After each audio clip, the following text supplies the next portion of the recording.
तो भाई विटामिन की जो खोज हुई थी, विटामिन की खोज हुई थी 1911 में।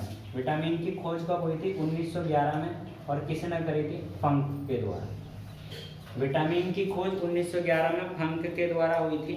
और विटामिन के अंदर कोई भी ऊर्जा नहीं होती है ना, विटामिन में कोई भी ऊर्जा नहीं होती, यानी कि विटामिन जो है ऊर्जा का स्रोत नहीं है। अगर तुमसे सवाल पूछा जाएगा विटामिन में निम्न में से क्या नहीं होता, तो विटामिन में ऊर्जा बिल्कुल नहीं होती और ऊर्जा के लिए विटामिन का कोई उपयोग नहीं होता। बताइए ऊर्जा के लिए किस किस चीज का उपयोग करते हैं?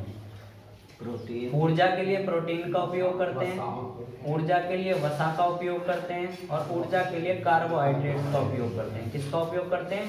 कार्बोहाइड्रेट्स का। तो ये तीन जो है ऊर्जा के स्रोत हैं, जबकि विटामिन ऊर्जा का स्रोत बिल्कुल भी नहीं है। अब उसके बाद देखिए, ये जो हमारे पास विटामिन होते हैं इनका काम क्या होता है?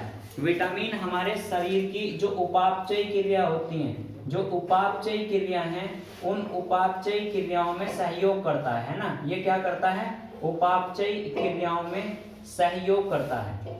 ये जो उपापचय क्रियाएं हैं जितनी भी शरीर की, उन सारी क्रियाओं में विटामिन का काम है सहयोग देने का। विटामिन कोई एनर्जी, विटामिन के अंदर कोई ऊर्जा नहीं होती, ये केवल शरीर में होने वाली जो उपापचय क्रियाएं हो उनको, उनमें क्या करता है? सहयोग करने का काम करता है, और कोई इसका काम नहीं है। उसके बाद देखिए विटामिन ए की बात कर ले भाई। जो हमारे पास विटामिन ए है, विटामिन ए का वैज्ञानिक नाम क्या है भाई? विटामिन ए का वैज्ञानिक नाम है रेटिनॉल। विटामिन ए का वैज्ञानिक नाम क्या है भाई? रेटिनॉल। और विटामिन ए की कमी से जो रोग होता है इसको क्या कहते हैं भाई? इसको कहते हैं, विटामिन ए की कमी से कौन सा रोग होता है? रतौंधी। कौन सा रोग होता है भाई? रतौंधी। विटामिन ए की कमी से रोग होता है रतौंधी। इसको नाइट ब्लाइंडनेस भी बोलते हैं, और सब लोग जानते होंगे। आपने एक नाम सुना होगा, मैंने लिखवाया होगा, गोल्डन राइस। कौन सा नाम लिखवाया भाई? Golden rice. ये जो हमारे पास गोल्डन राइस है, गोल्डन चावल है, इनमें एक जो है बीटा कैरोटीन नाम का तत्व पाया जाता है। क्या पाया जाता है? Beta carotene. और ये जो बीटा कैरोटीन है, ये बीटा कैरोटीन किसके लिए उपयोग में है? इसमें जो गोल्डन राइस में कौन सा विटामिन पाया जाता है? Vitamin A. अगर सवाल पूछा जाएगा कि गोल्डन राइस में कौन सा विटामिन पाया जाता है, तो आंसर क्या बताओगे? विटामिन ए पाया जाता है इसके अंदर। विटामिन ए का स्रोत सब लोग जानते हैं, कौन कौन से हैं भाई? विटामिन ए का स्रोत है जैसे कि गाजर हो गया, विटामिन ए क्लियर है। विटामिन ए नाम क्या है? रेटिनॉल। विटामिन ए की कमी से कौन सा रोग होता है? रतौंधी। विटामिन ए की जो प्रचुर मात्रा है वो कहाँ में पाई जाती है? गोल्डन राइस में पाई जाती है।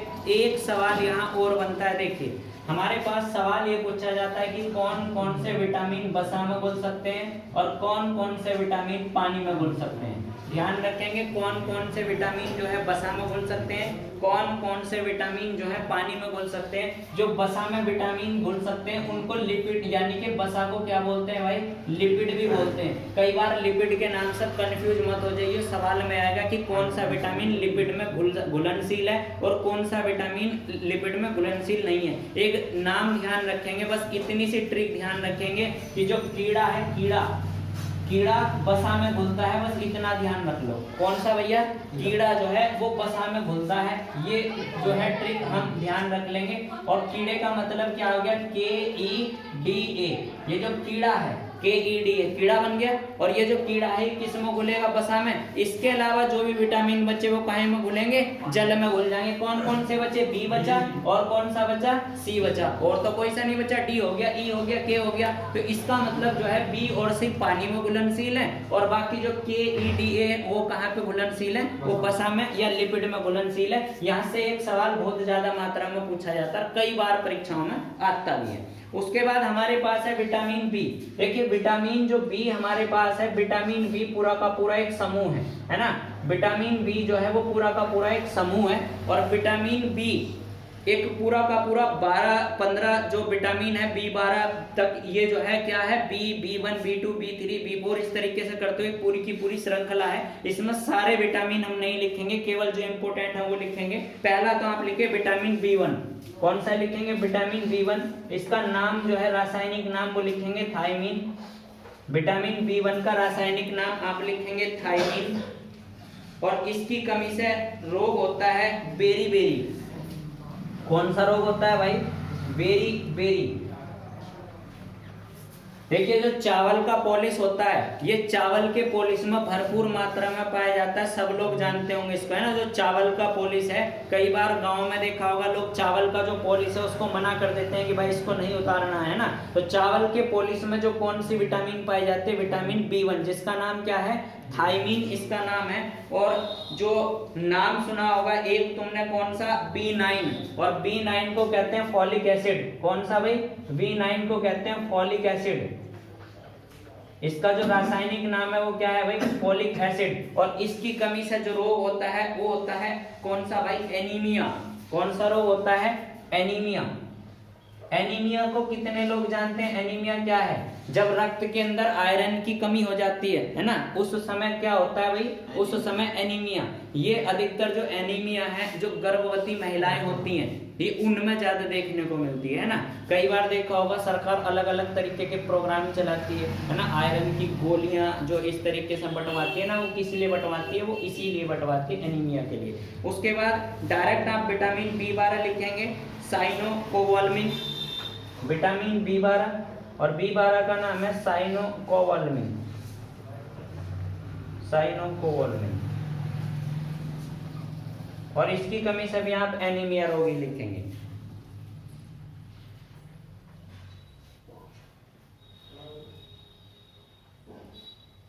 देखिए जो मेरा सबसे मेन सवाल है, वो मेरा एक मेन सवाल यहाँ बनेगा। विटामिन B1, विटामिन जो A है यहाँ फिलहाल के लिए वो सबसे इम्पोर्टेंट है। कौन सा विटामिन वसा में घुलता है वो इम्पोर्टेंट है, कौन सा जल में घुलता है वो इम्पोर्टेंट है।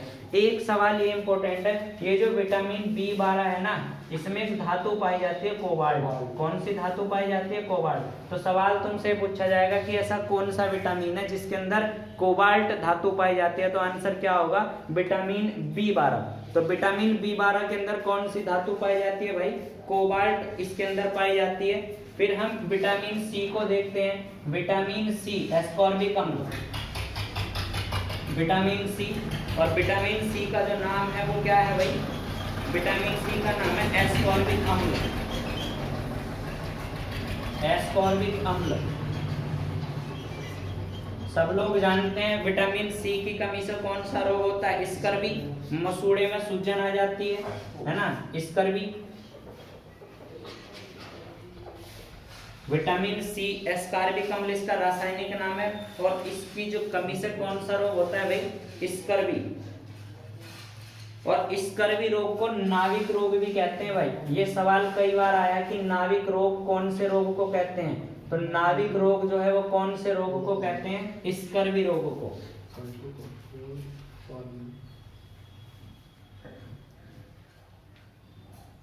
और एक बात इसके बारे में, दो बात सबसे इंपॉर्टेंट बताऊंगा। एक तो ये विटामिन कभी भी दूध में उपस्थित नहीं हो सकता। अगर ये दूध में उपस्थित हो गया तो दूध फट जाएगा, है ना। तो इसका मतलब है, एक तो ये लिख लो कि ये दूध में नहीं होता, दूध में नहीं होता।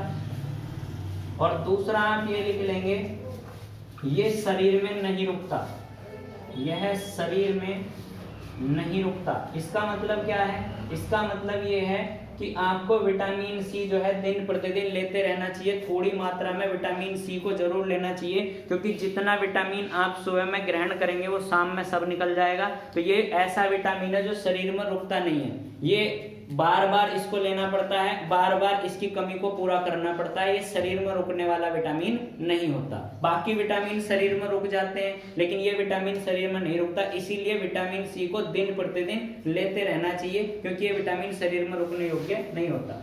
ये पता लग गया दूध में कौन सा विटामिन होता है? नहीं होता, दूध में विटामिन C नहीं होता। अब विटामिन D के बारे में, विटामिन D का जो नाम है वो क्या है? कैल्सीफेरॉल। क्या नाम है भाई इसका? कैल्सीफेरॉल। और विटामिन D को सब लोग जानते हैं। रोग कौन सा होता है? रिकेट्स होता है,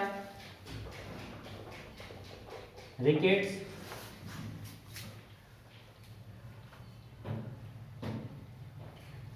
एक नाम है ऑस्टियोमलेशिया। ऑस्टियोमलेशिया। देखो थोड़ा सा इसे ध्यान से सुनिए। देखो विटामिन डी की कमी से जो बच्चों में रोग होता है उसको क्या बोलते हैं? रिकेट्स बोलते हैं। लेकिन विटामिन डी की कमी से जो बड़े लोगों में यानी कि जो बच्चों से ऊपर हैं उनमें जो रोग होता है उसको क्या बोलते हैं? ऑस्टियोमलेशिया बोलते हैं ना। ये किस में होता है? ये वयस्कों में होता है। कौन सा में होता है भैया?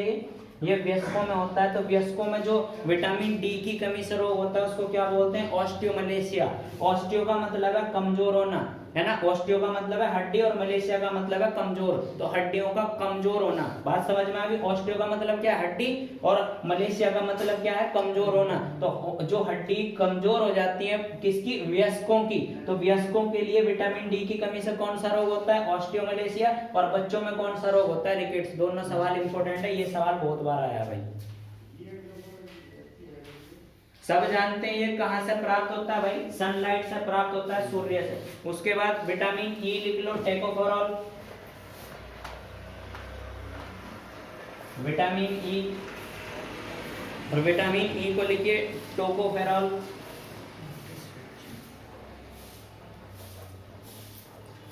टोकोफेरॉल। विटामिन ई की कमी से जो रोग होता है बांझपन, यानी कि जनन क्षमता का कम होना, बांझपन। इसके लिए सबसे इंपॉर्टेंट उपाय है जो अंकुरित अनाज होता है ना, अंकुरित अनाज इसका सबसे बेस्ट जो है क्या है भाई? पूर्ति करने के लिए अवयव है। उसके बाद विटामिन के लिख लो, क्विलोक्विनोन।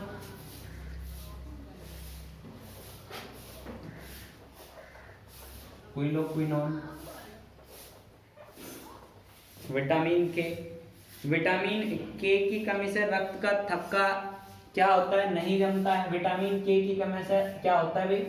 रक्त का थक्का न जमना, रक्त का थक्का न जमना। ठीक है भाई।